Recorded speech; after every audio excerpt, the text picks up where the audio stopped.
This story follows Eddie Usher, a quiet and kind-hearted 29-year-old teacher who shares a deep bond with her grandmother, Sylvia Usher. While the rest of the family only visits Sylvia when they want something, Eddie visits her every Saturday simply out of love and companionship. Unknown to the family, Sylvia is secretly worth over $40 million. On Christmas Eve, she gives every family member a check for $5 million. Believing the checks are fake, Eddie's parents and siblings mock her and destroy theirs. Eddie alone respectfully keeps hers and thanks her grandmother. The next day, Eddie discovers the check is completely real. Soon after, the greedy family desperately tries to reclaim the money they threw away. Meanwhile, Sylvia reveals she is dying from pancreatic cancer and had intentionally used the checks as a final test of character. After Sylvia's death, the family expects to inherit her estate. Instead, during the will reading, they discover Sylvia has left nearly everything, her house, land, investments, and fortune, to Eddie alone. Sylvia explains in her will that Eddie was the only person who loved her without expecting anything in return. The family sues Eddie, accusing her of manipulation, but Sylvia had carefully prepared legal proof proving her mental clarity. The court rules fully in Eddie's favor. Over time, the selfish family members face the consequences of their own actions, while Eddie honors her grandmother's memory by creating scholarships and helping children in need. In the end, Eddie leaves town to start a peaceful new life by the sea, carrying with her the lessons her grandmother taught: kindness, patience, quiet love, and showing up for people when nobody is watching. Let's start the story. The Christmas check. My name is Eddie Usher, and last Christmas, my father called me an idiot for accepting a gift from my grandmother. A gift worth $5 million, not metaphorically, not emotionally, an actual check, $5 million. And the worst part, he destroyed his, my mother destroyed hers, my brother crumpled his like trash, and my sister threw hers into the fireplace while laughing. I was the only one who folded mine carefully and whispered, "Thank you, Grandma." The time, I thought the night was strange. I didn't realize it was the beginning of a war that would destroy my entire family. But to understand what happened that Christmas Eve, you first need to understand my grandmother. Sylvia Usher never locked her front door, not once in 47 years. Her little house sat at the top of Linden Hollow Road like it had grown out of the hill itself. In winter, smoke curled from the chimney. In spring, roses climbed the porch railing. And every Saturday afternoon, without fail, I drove up that hill to visit her, not because I wanted inheritance money, not because I expected anything. I went because she was my favorite person in the world. That December, the house smelled exactly like it always had: oakwood smoke, fresh banana bread, and old books. Grandma met me at the door wearing her corn yellow sweater and the same faded apron she'd worn since I was a kid. She touched my cheek gently and smiled. "Tell me about your class, Eddie." She always asked that first. And unlike most people, she actually listened to the answer. So I told her about Daniel, one of my third graders who barely spoke during group work but wrote stories that made me cry when nobody was looking. Grandma listened with her whole face. "What do you think he needs?" she asked softly. I said. She smiled into her tea. "Then give him Saturdays." That was how she spoke. Like every sentence carried a meaning you wouldn't fully understand until years later. We drank tea from mismatched cups while snow fell outside the kitchen window. At one point, I noticed her hand trembling slightly as she lifted the cup. I pretended not to see it, because sometimes pretending feels kinder than admitting someone you love is getting weaker. Before I left that afternoon, Grandma pressed a small envelope into my hand. Inside were 2 crisp $20 bills for gas money. She gave me those every month. And every month I secretly kept the money untouched in a shoebox under my bed, because it was never really about the money. It was her way of saying, "I'm still taking care of you." I drove home through the snow. My phone rang. My mother. "Eddie, are you visiting the old lady again?" That's what she called her own mother-in-law, the old lady, never Grandma, never Sylvia, just the old lady. "I go every Saturday," I answered. My mother sighed dramatically. "She's fine, sweetheart. You don't need to waste every weekend up there." The background, I could hear my older brother Grant chewing something loudly. Then my sister Holland texted me while Mom kept talking. "Hey babe, can you lend me $200? Just till next week." Heart emojis. That was my family. Nobody ever asked how Grandma was feeling. Nobody asked why her hands shook. Nobody wondered if she was lonely. They only asked what they could get from people. That Christmas Eve, Everyone arrived at Grandma's house carrying fake smiles and invisible shopping lists. My father walked in first like he owned the place. My mother immediately started complimenting furniture while secretly judging its value. Grant joked about when Grandma was finally going to retire from being ancient. Holland walked around filming social media videos instead of speaking to actual human beings. Only Grandma remained calm. She moved slowly between the kitchen and dining room in her yellow sweater, quietly watching everyone. Like a woman already aware of how the story would end.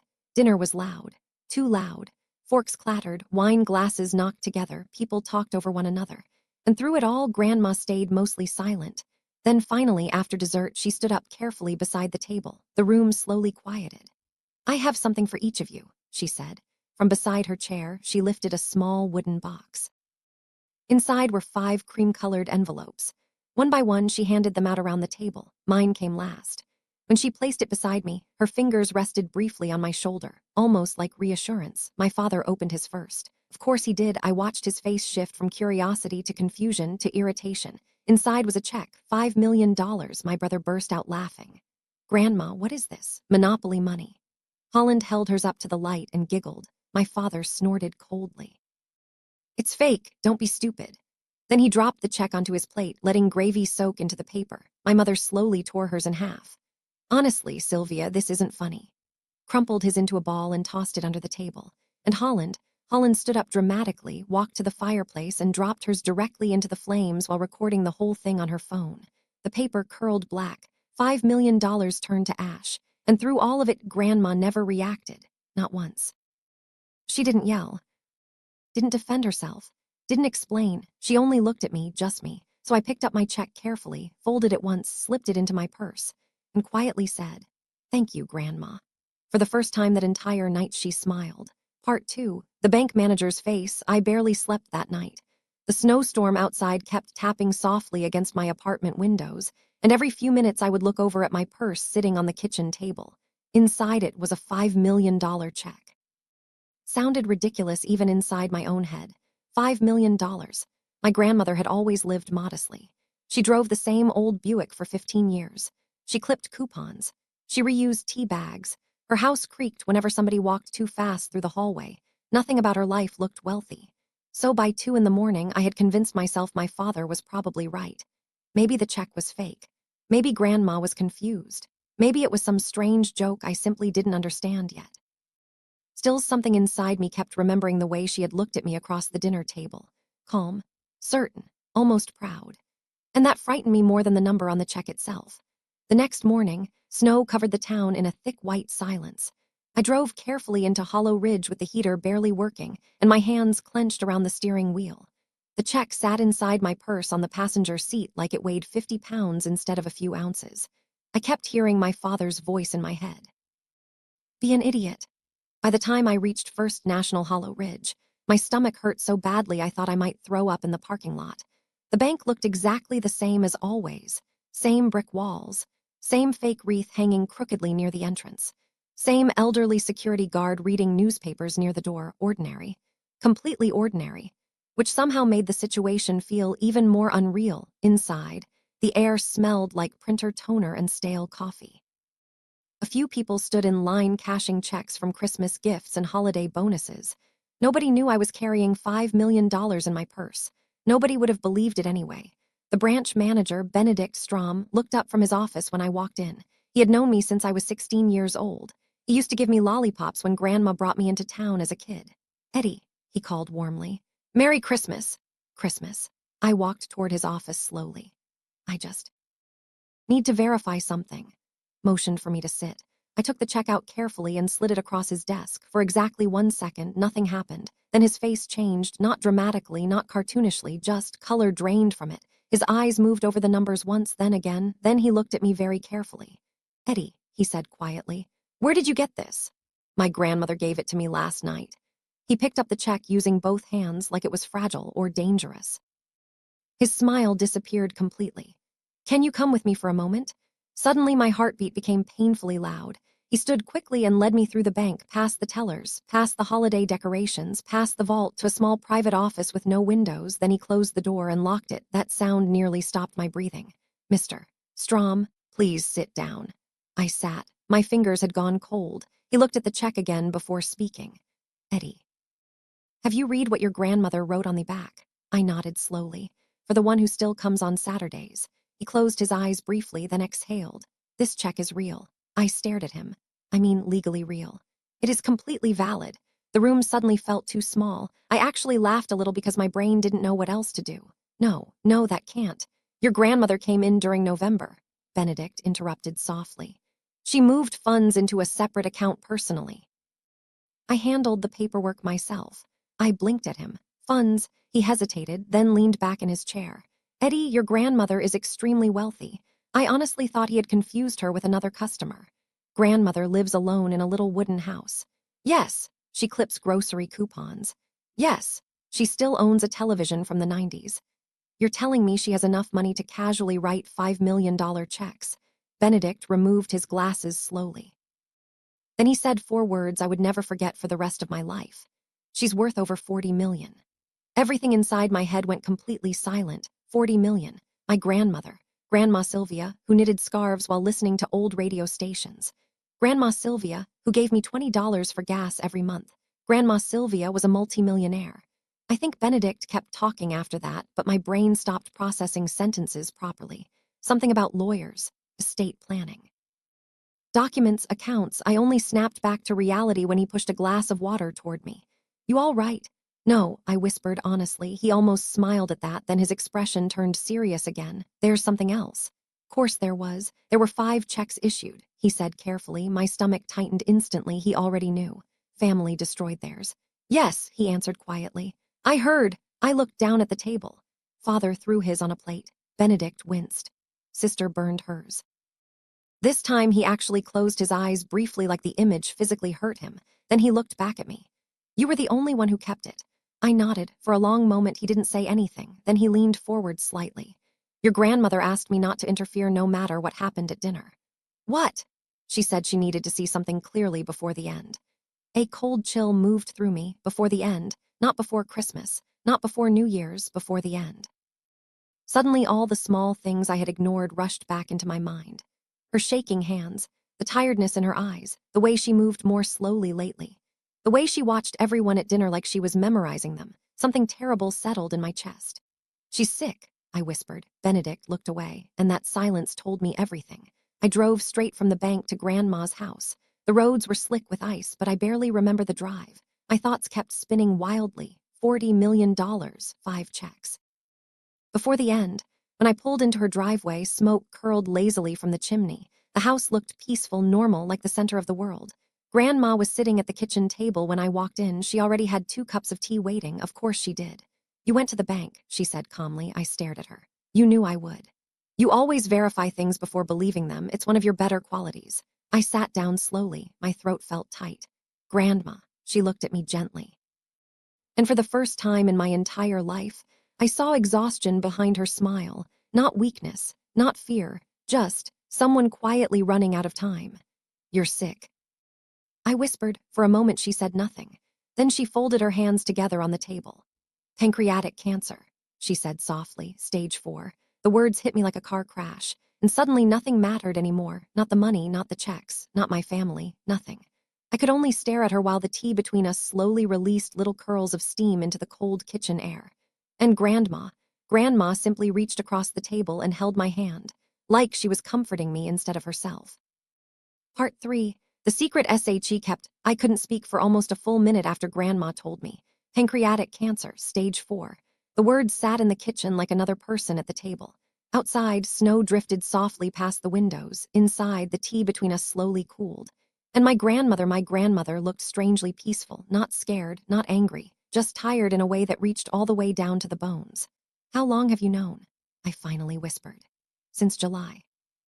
I stared at her. July, she nodded once. And you didn't tell anyone. A tiny smile touched the corner of her mouth. I just told you. I felt something sharp rise inside my chest. Not anger exactly, pain. The kind that comes from realizing somebody you love has been carrying something unbearably heavy, completely alone. Why wouldn't you say anything? Grandma wrapped both hands around her teacup before answering. Because I wanted one last normal Christmas. Her voice stayed calm and steady. I didn't want your father treating me like a funeral arrangement. I didn't want pity. I didn't want people suddenly pretending to love me because they heard the word dying. Kitchen grew quiet again, then she looked directly at me, and I wanted to see who people really were before I left. That sentence settled heavily between us. Suddenly the checks made horrifying sense. The dinner, the silence, the way she had watched everyone carefully while they mocked her. It had never been about money. It was a test. And my family had failed it spectacularly. Grandma took a slow sip of tea. Your father asked me once, years ago, if he should manage my finances for me. I frowned. You never told me that. I said no. She smiled faintly. He never asked again. Something bitter twisted in my stomach. All these years, my family had treated her like a harmless old woman living quietly in the hills. Meanwhile, she had been one of the wealthiest people in the county. I asked softly.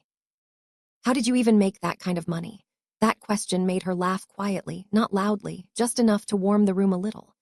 Grandfather left me $400,000 in 1998, she explained. At the time, I thought it was an impossible amount of money. She leaned back slightly in her chair. I started reading investment books from the library. I wrote letters to a financial columnist in Chicago named Arthur Smith. He answered one of them. Just one? At first. She smiled. Then another, then another. According to Grandma, they exchanged letters for nearly 17 years, two strangers discussing markets, businesses, economics, and life. Eventually, Arthur invited her to invest in a small company he was building. She trusted him, and over time, that tiny investment exploded into a fortune. I never met him in person, she said softly. But when he died, he left me part ownership in the firm. I blinked at her. That right quote S insane. It right quote S life, she corrected gently. Then her eyes drifted toward the kitchen window. People underestimate quiet women, Eddie. They think silence means ignorance. I would remember that sentence for the rest of my life. My phone buzzed violently on the table, then again, then again. Grandma didn't even glance at it. I turned the screen over, 32 unread messages. My stomach dropped. They knew. Apparently, the bank had contacted my father about an old inactive joint account connected to Grandma decades earlier. That was all it took. Now suddenly everyone understood the checks had been real. The messages came like machine gun fire, Holland. OMGEDIE calling me right now, Grant. You better not cash that. Mom, there's been a misunderstanding. Then another from Holland. I need mine. If burned paper could magically burn itself, I looked at Grandma helplessly. She calmly buttered another piece of toast, not even slightly surprised. They write quote LL come, she said. Grandma. They write quote LL panic first, then bargain, then blame. It's a predictable cycle. The knocking started 40 minutes later, hard, aggressive. My father, I recognized the rhythm instantly. 3 loud bangs, pause, 3 louder bangs. Grandma stood slowly from the table. I moved automatically to help her, but she shook her head gently. I can still walk to my own door. The knocking came again. Open up. She walked through the hallway slowly, wearing her yellow sweater and house slippers while my father pounded like a debt collector outside. For the first time in 47 years, my grandmother locked her front door. The sound of the lock clicking into place felt strangely enormous. She stood behind the glass calmly while my father glared from the porch. You gave Eddie $5 million. I gave all of you $5 million, Grandma answered quietly. You know what I mean. No, Richard, she replied. I believe I know exactly what you mean. Snow swirled around him angrily. You need to fix this. Grandma folded her hands lightly in front of her. I offered all of you a gift. She manipulated you. That made Grandma's expression finally change, not hurt, not sadness, disappointment, the kind only parents seem capable of feeling. She thanked me, Grandma said softly.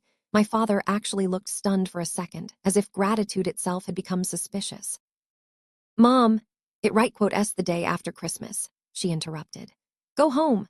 You can't shut me out. She tilted her head slightly. I already did. Then she turned away from the door, just turned away, calmly, like the conversation was over because she had decided it was over. My father stood frozen on the porch while snow gathered on his shoulders. Then finally he stormed back toward his truck and drove away so violently the tires sprayed slush across the mailbox. Grandma returned to the kitchen table. Sat down carefully, picked up her tea, and sighed softly. Well, she murmured, that's begun. I stared at her in disbelief. How are you so calm? She looked at me over the rim of her cup. Because I already grieved them years ago. That sentence hurt worse than anything else she'd said all day. The rest of the afternoon passed quietly.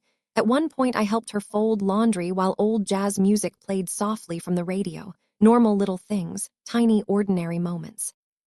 And somehow that made everything sadder, because now I noticed every detail.